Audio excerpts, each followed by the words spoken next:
Ready? हाँ, तो पिछले वीडियो में हमने आपको बताया था परमाणुवीय त्रिज्या के बारे में। परमाणुवीय त्रिज्या को समझाने के लिए 3 अन्य त्रिज्याओं की परिभाषा हमने आपको बताई थी और फिर परमाणुवीय त्रिज्या में आवर्तता बताई थी। तो आवर्त में जो मैंने आपको बताया था कि आवर्त में एक बात होती है, परमाणु का आकार कम होता है और नाभिकीय आकर्षण अधिक होता है। ये बात ध्यान रखनी है आपको, क्योंकि इसी पर पूरा टॉपिक आपका चलेगा। क्या होता है आवर्त में बाएं से दाएं जाते समय? परमाणु का आकार कम होता है। क्यों? एक कोश में इलेक्ट्रॉन भरते हैं और नाभिक बाहरी कोश को अधिक बल से आकर्षित करता है। एक बात तो ये बताई थी। दूसरी बात हमने आपको बताई वर्ग में आकार बढ़ते हैं, ये बात ध्यान रखनी है हमको, और नाभिकीय आकर्षण कम होता जाता है। तो क्यों बढ़ते हैं उसका कारण बताया था कि भाई कोश परिवर्तित होता जाता है तो नाभिक से दूरी बढ़ती चली जाती। इसके बाद इससे संबंधित मैंने आपको प्रश्न बताया, धनायन का आकार उदासीन परमाणु से छोटा होता है, क्यों? तो उसके लिए मैंने आपको बताया था, देखिए जैसे सोडियम बनाओगे आप, 1 2 3 4 5 6 7 8 9 10 और 11 सोडियम, 11 इलेक्ट्रॉन 11 प्रोटॉन। अब धनायन बनाए हम इसका। धनायन में क्या होगा साहब? आप देख रहे हो 1 2 1 2 3 4 5 6 7 8, ये बन गया साहब। यानी जब ये इलेक्ट्रॉन निकाला तो देखो सोडियम की क्या पोजीशन होगी? 10 तो इलेक्ट्रॉन हो गए और 11 प्रोटॉन हो गए। यहां 11 प्रोटॉन 11 इलेक्ट्रॉन को आकर्षित कर रहे हैं और यहां आप दिखाई पड़ रहा है 11 प्रोटॉन 10 इलेक्ट्रॉन को आकर्षित कर रहे हैं। और एक चीज और देखी कि कभी कभी क्या होता है, इलेक्ट्रॉन निकला और पूरा कोश ही समाप्त हो जाता है, तो आकार घट गया कि नहीं? यहां तो 11 11 को खींच रहे हैं, यहां 11 10 को खींच लें, ज्यादा खींच देंगे। तो धनायन का आकार उदासीन परमाणु से छोटा होता है। दूसरी बात हमने आपको बताई थी, वो बात ये थी कि ऋणायन का आकार उदासीन परमाणु से बड़ा होता है। तो जब आप ऋणायन बनाओगे तो आपने देखा जैसे फ्लोरीन है, फ्लोरीन 9 इलेक्ट्रॉन है और 9 प्रोटॉन। अब इसमें 9 प्रोटॉन 9 इलेक्ट्रॉन को खींच रहे हैं, आकर्षित कर रहे हैं। अब 1 इलेक्ट्रॉन और बढ़ा तो 10 हो गए, यानी F माइनस की पोजीशन क्या हो गई? 10 इलेक्ट्रॉन 10 प्रोटॉन 9 प्रोटॉन। यहां तो 9 9 को खींच रहे हैं, यहां 9 10 को खींच रहे हैं, तो आकार बढ़ गया क्या नहीं हो गया? तो इस तरह से ये 2 प्रश्न हमने उस दिन आपको बताए थे। अब बात आती है संक्रमण तत्वों के क्रम में। तो अपने इस कोर्स में हालांकि संक्रमण तत्वों के बारे में हम बताएंगे, थोड़ी सी कठिन बात है ये, लेकिन अपने इस कोर्स में ये मौजूद है प्रसंग, इसलिए हम इसको आपको बताएंगे। देखें जरा,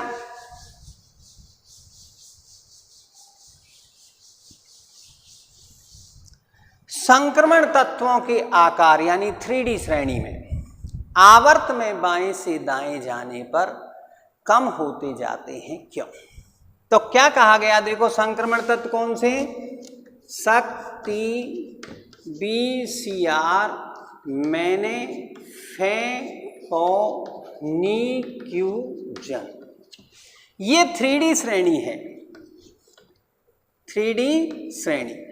स्कैंडियम से लेकर के जिंक तक जब हम आवर्त में बाएं से दाएं जाएंगे तो इनके आकारों में कमी होती जाती, लेकिन इतनी कमी नहीं होती। आप इसको देखो कि इसके आकार को जो प्रभावित करने वाले कारक होते हैं वो पहला होता है संक्रमण तत्वों के क्रम में नाभिकीय आवेश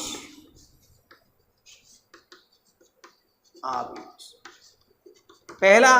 और दूसरा जो कारक होता है नाभिकीय आवेश, तो आप समझते हो, नाभिक द्वारा बाहरी कोश के इलेक्ट्रॉन को आकर्षित करने की क्षमता, उसको क्या कहते हैं, नाभिकीय आवेश।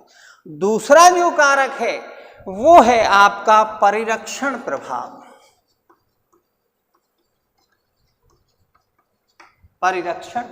अब ये क्या होता है परिरक्षण प्रभाव? आपको मैंने बताया जो डी ब्लॉक है उसका इलेक्ट्रॉनिक विन्यास होता है इस तरह से N-1D और NS, और ये नाभिक हो गया। अब ये नाभिक की जो प्रवृत्ति होती है वो होती है, इसको बोलते हैं संयोजकता कोश,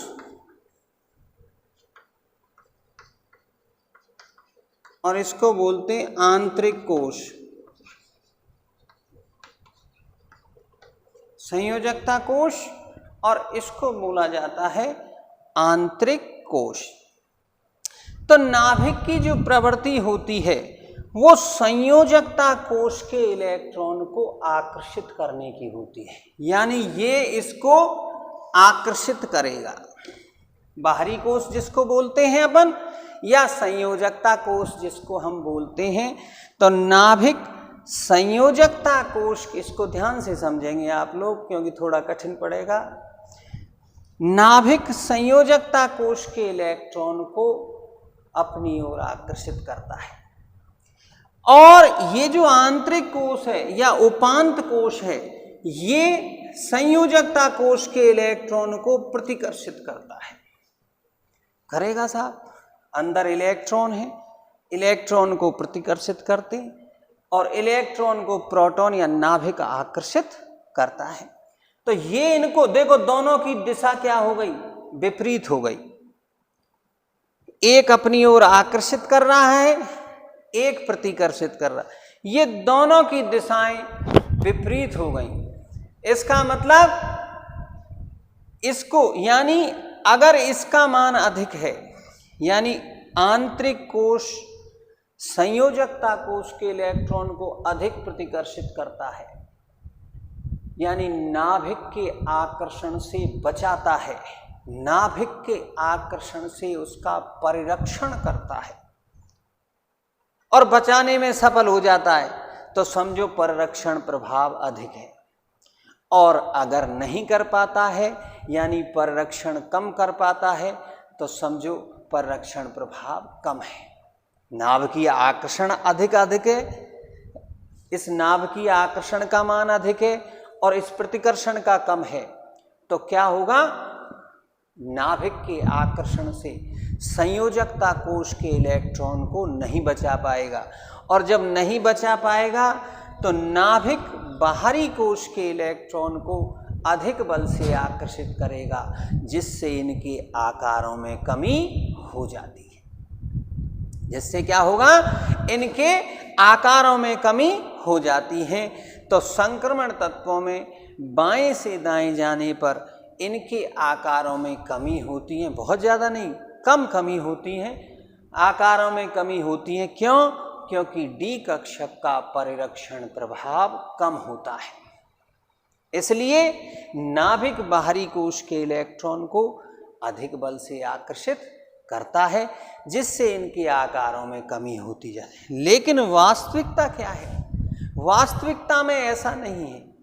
वास्तविकता में आप देखोगे जो डी उपकोश होता है इसके 5 भाग होते हैं। डी के 5 भाग होते हैं। एस यानी KLMN को उपकोशों में बांटा, SPDF, और फिर इनको कक्षकों में बांटा। तो S को नहीं बांटा क्योंकि नाभिक के नज़दीक होता है, इसलिए नाभिक का आकर्षण अधिक होता है, इसलिए इसको विभाजित, ये नहीं विभाजित हुआ। P 3 भागों में विभाजित हुआ, D 5 में और F 7 में। तो S 1 P 3 D 5 F 7 भाग में विभाजित होगा, जिसके बारे में मैं परमाणु संरचना में आपको बताऊंगा। तो यहां आप देख रहे हो स्कैंडियम, टाइटेनियम, BCr, Mn, ये तत्व है। अब आप यहां देखो वास्तविकता क्या है, आकार घटते हैं, लेकिन किस तरह से घटते हैं जरा देखें। तो देखो स्कैंडियम में एक इलेक्ट्रॉन बढ़ा, आवर्त में बाएं से गए, नाभिक में प्रोटॉन बढ़ा, फिर दूसरा इलेक्ट्रॉन अगले कोष में बढ़ा, यानी प्रतिकर्षण नहीं बढ़ा, प्रतिकर्षण नहीं बढ़ा, क्योंकि दोनों अलग अलग घर में गए तो लड़ाई कहां से होगी उनमें। तीसरा यहां गया, चौथा यहां गया, पांचवा यहां गया, यानी स्कैंडियम से लेकर मैग्नीज तक एक एक अयुग्मित इलेक्ट्रॉन भरा।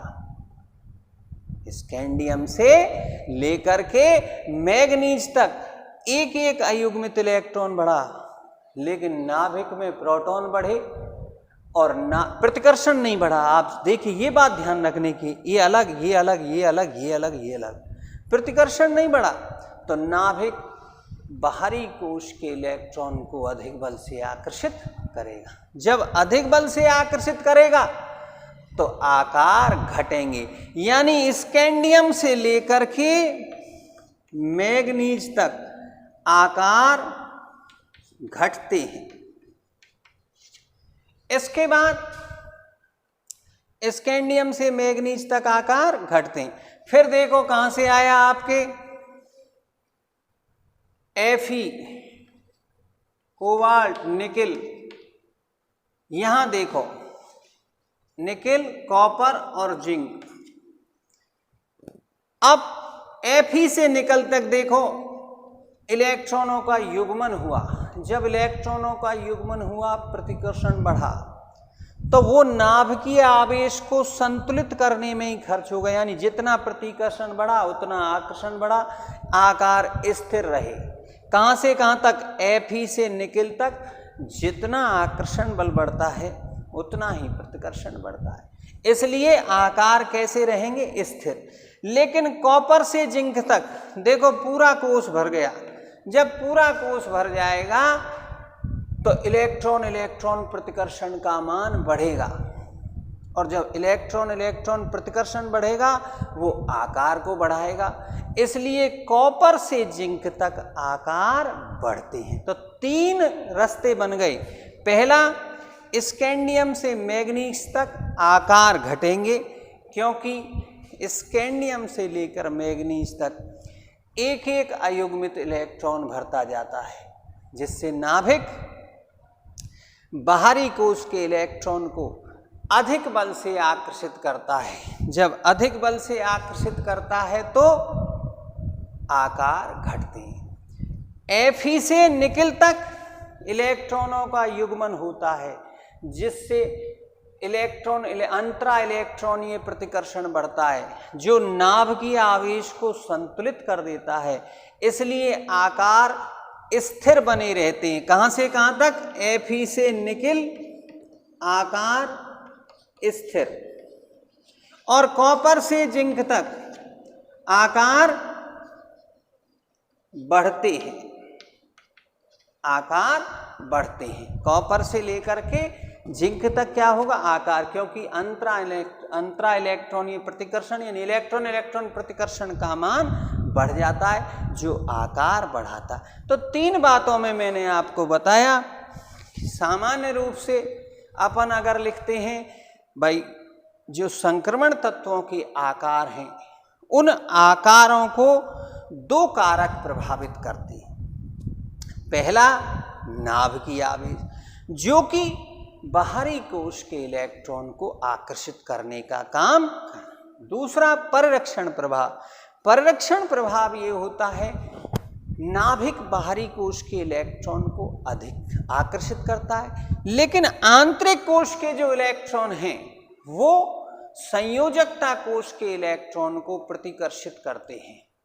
यदि प्रतिकर्षण का मान ज्यादा है तो नाभिकीय आकर्षण से बच जाएगा, यानी कि परिरक्षण प्रभाव अधिक होगा, और यदि प्रतिकर्षण कम है तो नाभिक बाहरी कोश के इलेक्ट्रॉन को आकर्षित कर लेगा।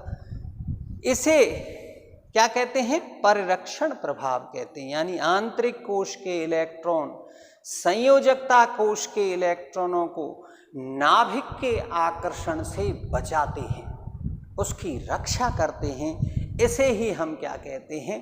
परिरक्षण प्रभाव के। तो अगर परिरक्षण प्रभाव का मान कम है तो नाभिक बाहरी कोश के इलेक्ट्रॉन को अधिक बल से आकर्षित करेगा, आकार घटेंगे। अगर परिरक्षण प्रभाव का मान अधिक है तो क्या होगा? नाभिक कम बल से आकर्षित करेगा, आकार बढ़ जाएंगे।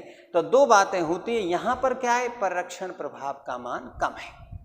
दूसरे फेज में मैंने आपको एक एक करके बताया। स्कैंडियम से मैग्नीज तक एक एक अयुग्मित इलेक्ट्रॉन बढ़ेगा।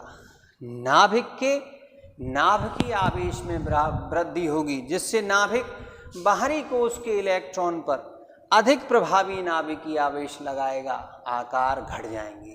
फिर Fe से निकल तक इलेक्ट्रॉन का युग्मन होगा, आकार स्थिर बने रहेंगे।